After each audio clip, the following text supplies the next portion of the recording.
कहते हैं भगवान को पाना कठिन नहीं होता, कठिन होता है मन को सरल बनाना। एक गांव में रहता था ढैया, खाने का शौकीन, पर काम से जी चुराता था।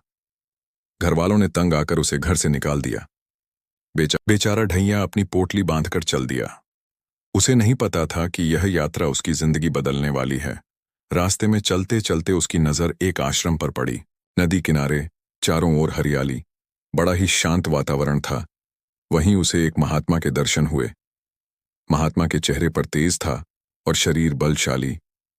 ढैया ने मन ही मन सोचा, अरे वाह, ये तो जरूर अच्छा खाते पीते होंगे, इनके साथ रहने में तो मजा आ जाएगा। बस, फिर क्या था।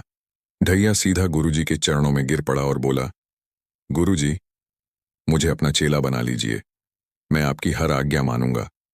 गुरुजी मुस्कुराए। उन्होंने ढैया की आंखों में झांका और कहा, ठीक है बेटा, रह सकते हो। बस एक शर्त है, सुबह शाम भजन और आरती में खड़े रहना होगा और दिन में 2 बार भोजन मिलेगा। ढैया तो खुशी से उछल पड़ा। बोला, काम कुछ नहीं करना पड़ेगा? गुरुजी मुस्कुराए और कहा, बस भजन, भोजन और चैन। ढैया कहा, ने गुरुजी, मुझे तो यही चाहिए था। दिन बीतते गए। ढैया का जीवन मजे में कट रहा था। सुबह शाम भजन में खड़ा हो जाता और फिर भोजन करके आराम करता। लेकिन एक दिन आश्रम का माहौल कुछ बदला बदला सा लगा। सुबह हो गई, पर रसोई का चूल्हा नहीं जला। रसोई से पकवानों की कोई सुगंध भी नहीं आ रही थी। ढैया का पेट गुड़गुड़ाने लगा। वो भागा भागा गुरुजी के पास गया और पूछा, गुरुजी, आज खाना क्यों नहीं बन रहा है? बड़ी जोर की भूख लगी है। गुरुजी ने शांत भाव से उत्तर दिया, बेटा, आज एकादशी है। आश्रम में सभी लोग निर्जल व्रत रखते हैं, यानी पानी भी नहीं पीते। व्रत का नाम सुनते ही ढैया के तो होश उड़ गए। वो घबराकर बोला, गुरुजी, निर्जल व्रत? अगर मैंने आज उपवास रखा तो मैं कल का सूरज नहीं देख पाऊंगा, मेरे प्राण निकल जाएंगे। उसकी हालत देखकर गुरुजी को हंसी आ गई। वो मुस्कुराए और बोले, अच्छा अच्छा, घबराओ मत। तुम एक काम करो, ये लो आटा और दाल, नदी किनारे जाओ और अपने लिए कच्चा भोजन बना लो। पर एक बात याद रखना, भगवान को भोग लगाए बिना एक निवाला भी मत खाना। ढैया खुश हो गया। उसने सामान लिया और नदी की ओर चल पड़ा। शाम ढल रही थी, सूरज लालिमा बिखेर रहा था। ढैया ने नदी किनारे लकड़ियां इकट्ठी की, चूल्हा जलाया और गर्मा गर्म रोटियां सेंकने लगा। जैसे ही पहली रोटी तैयार हुई, उसे गुरुजी की बात याद आई। गुरुजी ने कहा था, पहले भगवान को भोग लगाना है। उसने दोनों हाथ जोड़े, आंखें बंद की और बड़े ही भोलेपन से पुकारने लगा, हे राजा राम, आइए प्रभु, मेरे भोजन का भोग लगाइए, मैंने आपके लिए रोटी बनाई है। वो बार बार पुकारता रहा, आओ न प्रभु, भूख लगी है। पर वहां कौन आता? कुछ देर बाद वो थोड़ा निराश होकर बोला, प्रभु, आप शायद सोच रहे होंगे कि ये सूखी रोटी और नदी का पानी कौन खाएगा, पर मैं क्या करूं? आज तो मंदिर में भी 56 भोग नहीं बना है। वहां से तो जान बचाकर हम ही भाग आए हैं, वहां व्रत चल रहा है। हे राजा राम, आइए प्रभु, मेरे भोजन का भोग लगाइए, मैंने आपके लिए रोटी बनाई है। उसका इतना कहना ही था कि अचानक चारों ओर एक दिव्य प्रकाश फैल गया। ढैया ने आंखें खोलीं तो क्या देखता है, साक्षात भगवान श्री राम और माता सीता जी उसके सामने खड़े मुस्कुरा रहे हैं। ढैया की आंखों से आंसुओं की धारा बह निकली। वो हक्का बक्का रह गया। वो बोला, प्रभु, आप आ गए, आइए, आसन ग्रहण कीजिए। ये रूखी सूखी रोटी ही है, पर मैंने इसे बड़े प्रेम से बनाया है। भगवान श्री राम मुस्कुराए और बोले, बेटा, हम भोग के भूखे नहीं हैं, हम तो भक्त के प्रेम के भूखे हैं। जहां सच्चा प्रेम होता है, वहां हम दौड़े चले आते हैं। और भगवान ने माता सीता के साथ बैठकर वही प्रेम से भरी रोटी खाई। अगली एकादशी आई। इस बार ढैया पहले से ज्यादा उत्साहित था। उसने सोचा, पिछली बार 2 लोग आए थे, इस बार पता नहीं कितने आ जाएं।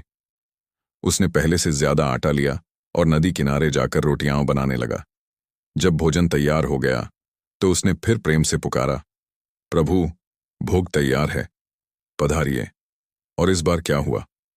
भगवान राम, माता सीता और उनके साथ लक्ष्मण जी, तीनों प्रकट हो गए। ढैया उन्हें देखकर बोला, प्रभु, अब तो आपकी संख्या बढ़ती ही जा रही है। अच्छा हुआ, मैंने ज्यादा रोटियां बना ली। भगवान राम मुस्कुराकर बोले, बेटा, जब भक्त का प्रेम बढ़ता है तो हम भी बढ़ जाते हैं। जब तीसरी एकादशी आई तो ढैया ने और भी ज्यादा तैयारी की। उसे लगा इस बार और भी लोग आ सकते हैं। उसने भोग तैयार किया और जैसे ही भगवान को पुकारा, उसकी आंखों के सामने एक अद्भुत दृश्य था। पूरा का पूरा राम दरबार प्रकट हो गया। राम, सीता, लक्ष्मण, भरत, शत्रुघ्न और पवन पुत्र हनुमान सभी उसके सामने थे। ढैया ने हाथ जोड़ लिए और बोला, प्रभु, अब मुझसे अकेले नहीं बनेगा। इतने लोगों के लिए मैं कैसे रसोई बनाऊं? आज आप ही रसोई बना लीजिए। और सच में चमत्कार हो गया। भरत जी जंगल से लकड़ियां लाने लगे, लक्ष्मण जी ने चूल्हा जलाया, माता सीता जी रसोई में रोटी बनाने बैठ गईं और हनुमान जी आसपास की सफाई करने लगे।